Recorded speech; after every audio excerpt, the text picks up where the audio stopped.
नमस्कार. परभणी न्यूजमध्ये आपलं स्वागत करतो. मी दिलीप बनकर. पाहूया आजच्या ठळक घडामोडी.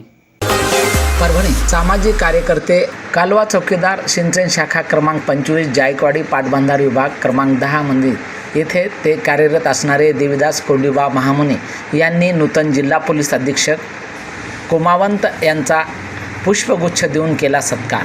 जायकवाडी पाटबंधारे विभाग क्रमांक 2 मधील गैरकारभाराची चौकशी करून कार्यकारी अभियंता यांची बदली रोखण्यासाठी त्यांनी जिल्हा पोलीस अधीक्षक यांच्याशी चर्चा केली.